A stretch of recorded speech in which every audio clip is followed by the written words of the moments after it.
Hey fellas, the other day I was searching online and I found my photograph of me when I was about 41 years of age online on another person's site, the site I call the School of Faking. And below it was a video that I did around that age called Spirit Quest that I did for Channel 6 here in Sacramento. I developed the entire concept of the show. Okay, that just shows you what I was doing at that age. Unfortunately, I forgot and I had shaved in the middle of filming, and this is what I look like without facial hair. I, as I told the fellas on my forum, at 42 years of age, girls thought I was 29, and I used to walk around and I would talk to people my own age, and I'd have to always. I used to hate having to do this, but now that I have gray hair, I don't have to do it as much. But I always had to bring up my kids, just to let them know that I was one of their peer and not some young guy. You guys may not understand what that's like when we talk to an older black male. They kind of put you down. They think you're younger. So I always had to. I hated having to do that all the time, just because I had a youthful baby face. And this is me at 41. Okay, and during this time period, I had a gang of females. I was also I had the one girl that I'd been in a relationship for 8 years, the Mac makeup artist. She actually did, I think it was Christina Aguilera's music or makeup when she came to town, and she was young, 17 younger than I was, 17 years younger than I was. I actually went to high school with her aunt. Like, whoa, I had no idea. It just came out, and I remembered her aunt. She dated this guy that I knew in high school that ended up, flying helicopters for the local news people here in Sacramento. But that's me at 41 years of age, and the caption under this guy's photo was before I became Player Supreme. No, I was a Supreme player at this age. Okay. Uh, I had gotten checks for $5,000. I'd already gotten 2 cars from women. No, actually 3 cars. At that time, they had paid for 3 cars. Um, what else? I'd already been on trips. I've got the photographic proof. They're on photos. Back then, we didn't have digital cameras. We had real cameras. So, I've got the photographs of me in Disneyland and other places that I got taken to. What else? Whatever, I already was a Supreme player. That's my point. That makeup girl was the girl I talked about. Used to come over at 2 in the morning, click, click, click with the heels, suck my dick, then get the fuck out. That whole thing, that was her. Um, at one period of time, I was rooming with. I let this guy. I never lived with anybody, but I thought I'd try it, and I helped my boy out. So, bam, I got a roommate. It lasted for 9 months. I don't like living with people. It didn't work for me. But during that time period was when I developed this show to help my boy out. Okay. He also got me into the movies. I did a movie with Joe Torre that never got released. They're using it as a tax shelter film. Put all this money in the project so they can claim a big loss. We filmed it in Oakland. This is the same time period. Okay, but when I shave my face, as you guys seen, I'm now 52. I got a baby face. So compare that to this without the shave look. This is probably a year later. After that same time period, I broke up with the makeup artist, and that was one of the most challenging breakups. We'd been together for 8 years, and I had already been. During that time period, I can't even count the number of women I had been with, but I had control issues. I was a control freak, and I realized that. Like when she found out, what happened was there was a Latina hairdresser. That's the circles I ran in: makeup artists and hairdressers.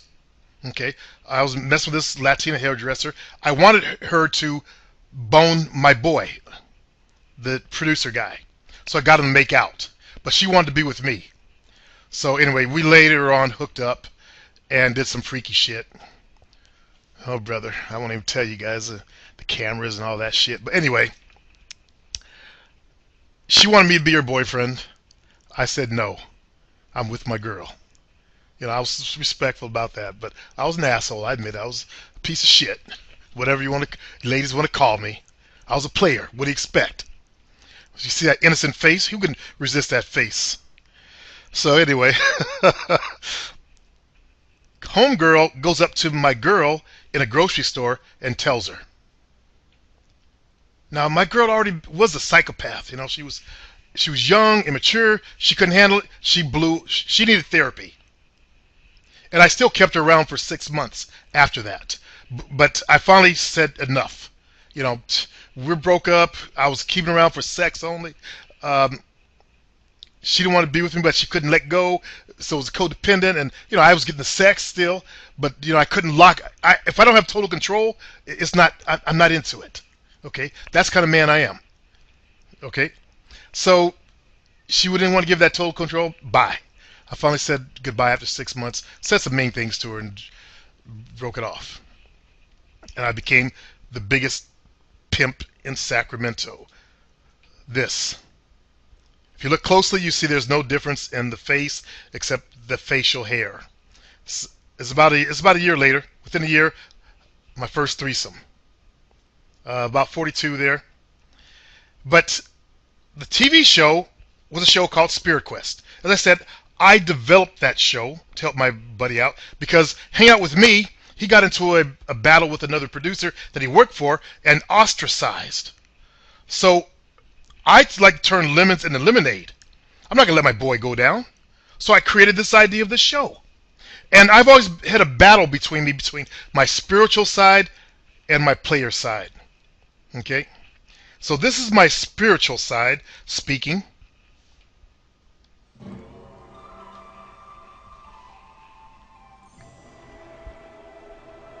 Humans have always been seekers, searching the heaven and earth for guidance and self-understanding. Our ancestors believed that everything on earth has a purpose and every person a mission. To find your mission in life, you have only to look within and listen. That is so true, too. All you gotta do is look within and listen, brothers. I'm turning lemons into lemonade. This guy tried to put this up there and said, I can't make this up. No, you can't make this up. You can't even achieve this, motherfucker.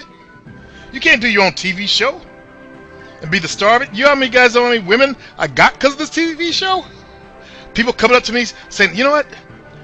I heard your voice at 2 in the morning because this Channel 6. The soul of a person is asleep, Excuse me? And is only awaiting the time when it will awaken. That time is now. Join us on a spirit quest as you learn to step onto your spiritual path in your life's true direction. So, I had women come up saying they saw my show in the middle of the night because Channel 6, the PBS station, played this all the time. They raised money off of me. All journeys, we begin with that one first step. That one first step. Midway I in talked about that. journey, I always took that I first went step. Remember that, fellas? straight road and Everything I've been telling you has been true. I always had to take that one first step towards the dance floor. Every journey starts with that one first step.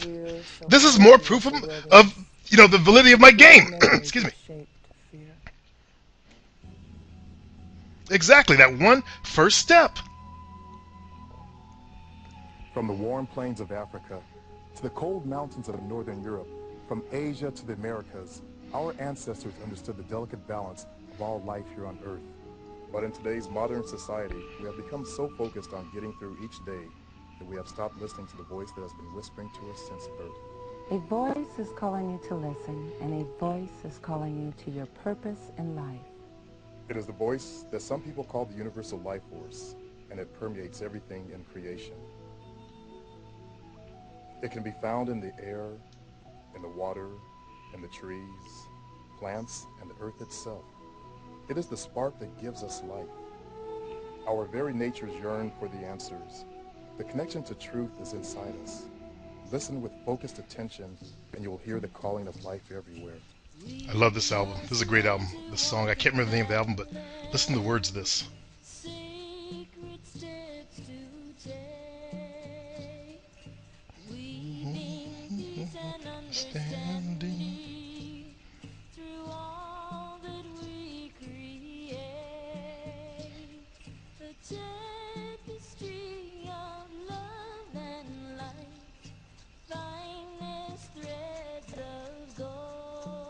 Dinan. Sacred flame never burning bright through all that we behold.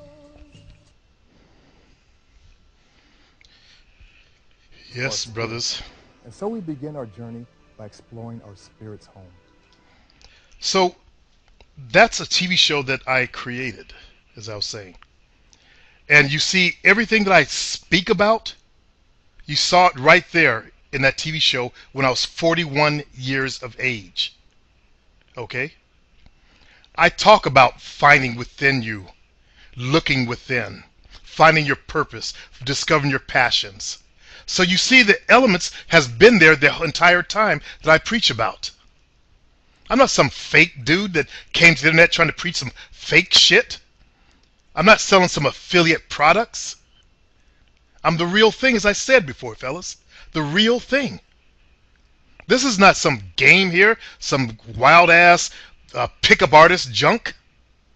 The real thing. And yes, I've done TVs, and as I said, I've been in a movie project, and don't think I didn't use it. I've been in the newspaper here in my town. Don't think I didn't use that either. This is how I looked at 42 to 45. And then my little brother died. And that's when I put on all that weight.